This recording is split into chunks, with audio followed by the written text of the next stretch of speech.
What is up, Earth's mightiest subscribers? It's Blerd without fear. Welcome back to the channel. Today's video, wanted to talk about Teenage Mutant Ninja Turtles, The Last Ronin. This is a story arc I have long held off talking about, largely because I just didn't really know how to talk about it. It was one of those stories that honestly is so chock full of spoiler heavy material that even talking about so much as the big reveal in the first issue, I couldn't help but feel like would take some of the heart out of what this story is really about. But I've thought about it and I think I know how I want to frame this. So all I'm going to say is major spoiler alert for TMNT The Last Ronin, because I am going to talk about some of the things going on in it. And really, it's hard to talk about this book without spoiling something. So yeah, if you have not read TMNT Last Ronin and you want to go in absolutely as cold as humanly possible, all I will leave you with is that this story is easily the greatest Teenage Mutant Ninja Turtles comic you're probably ever gonna read, at least for the foreseeable future, and that you should totally check this out. You should go in as cold as humanly possible if you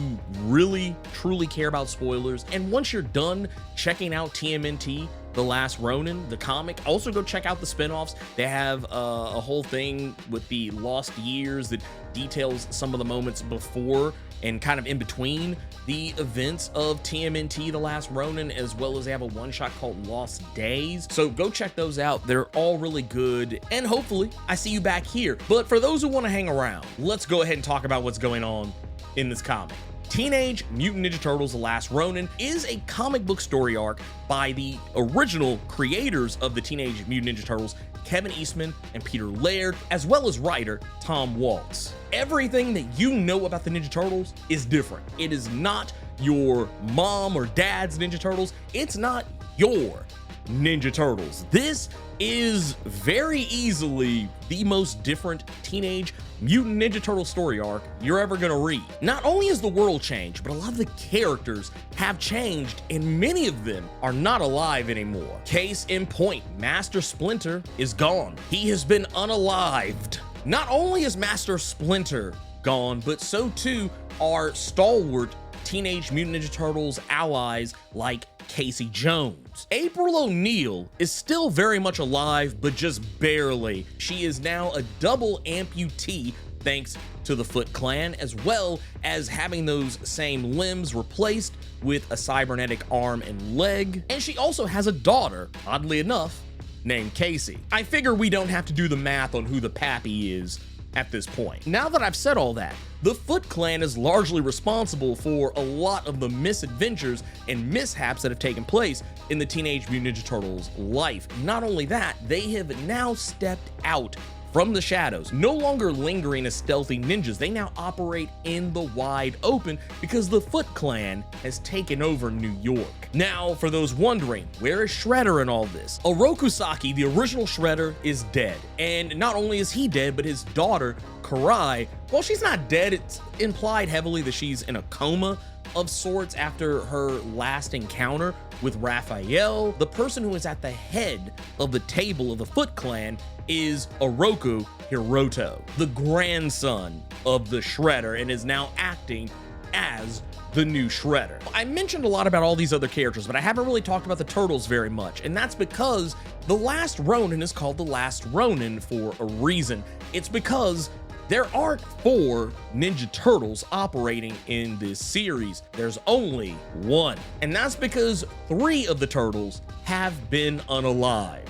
There was a lot of controversy and secrecy surrounding who was in fact the last Ronin. It's largely the reason why I always found it very difficult to talk about this book without heavily spoiling the hell out of it and not really wanting to spoil the hell out of it. But the last Ronin is Michelangelo. A lot of people got really excited when they learned about this because they thought, oh yeah, the fun-loving, happy-go-lucky turtle is the last one alive. But the funny thing about that, and I guess technically it's not funny considering how all this comes into play, is that Michelangelo isn't the same guy anymore. He's not the same fun-loving, happy-go-lucky, careless, and just happy to be here turtle that I think younger fans and even, people who are part of my generation grew up loving evolving, he's actually hardened a great deal. He has become a much darker character than what we're used to seeing. Yeah, he can be lighthearted here and there, but don't expect the wisecracking that you would normally associate with Michelangelo in this series. Leonardo, Donatello, and Raphael were all killed in the past, and it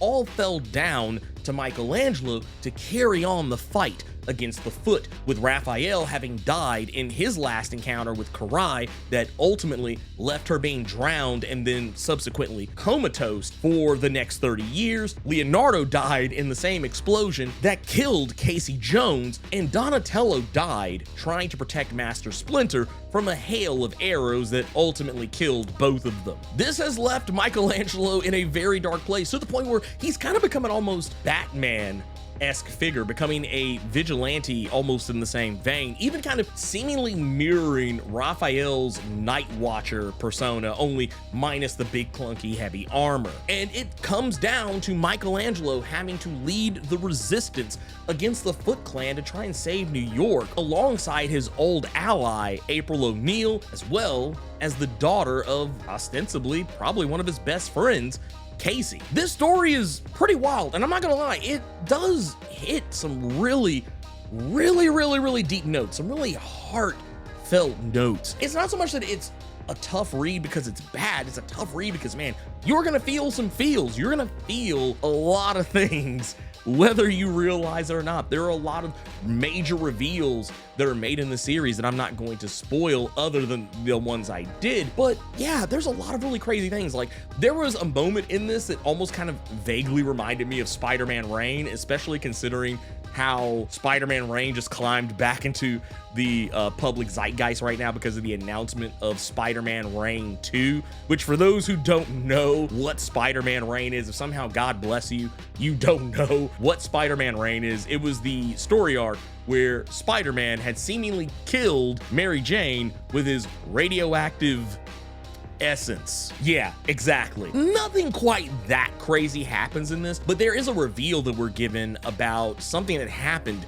to all of the allies of the Turtles over the years that I thought was handled infinitely better than what they did with Spider-Man Reign. Also, I kind of like how Shredder, the new Shredder, Hiroto, he is a very interesting character to me, if for no other reason than the fact that he's not the leader of the Foot Clan because everybody loves him. He's the leader of the Foot Clan because who else was gonna do it? And you kind of get those vibes, like the same vibes that I felt that the new Star Wars movies were trying to pull off with characters like Kylo Ren. I feel like the trajectory, the arc that they were trying to put Kylo Ren on for those Star Wars films, I feel like they did an infinitely better job right here with The Last Ronin and Hiroto. There's also lots of deep cuts and callbacks and, you know, other characters that pop up like Baxter Stockman.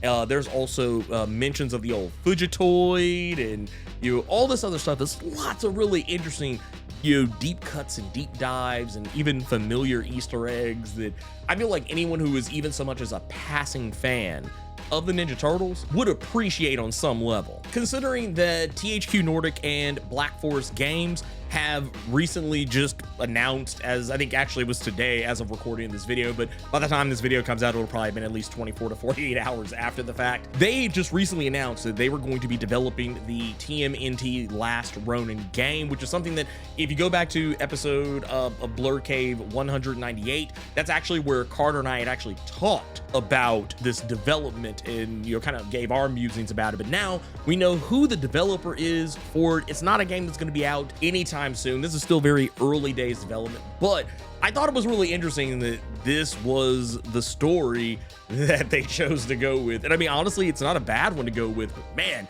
it's going to be real interesting, and I can't wait to see how they're going to handle this because, you know, once again, you only have the one turtle, which means you're likely going to be dealing with any other turtles either in flashbacks or in the form of hallucinations, because that is another element of the story that the only reason we really ever see the other three turtles, Donatello, Raphael, and Leonardo, is largely because Michelangelo is hallucinating seeing the ghost of his dead brethren. They're almost kind of like force ghosts. So part of me is wondering how they're gonna you know, add that element into it.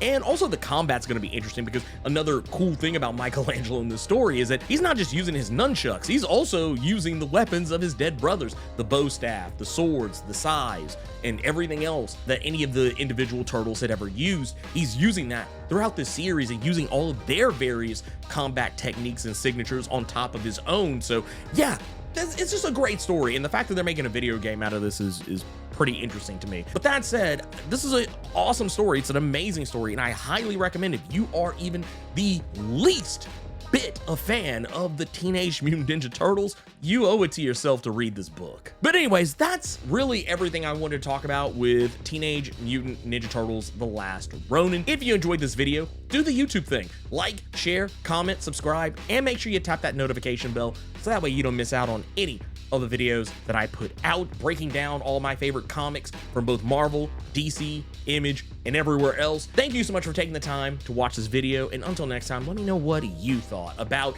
TMNT The Last Ronin. Keep it plus ultra and sound off in the comments.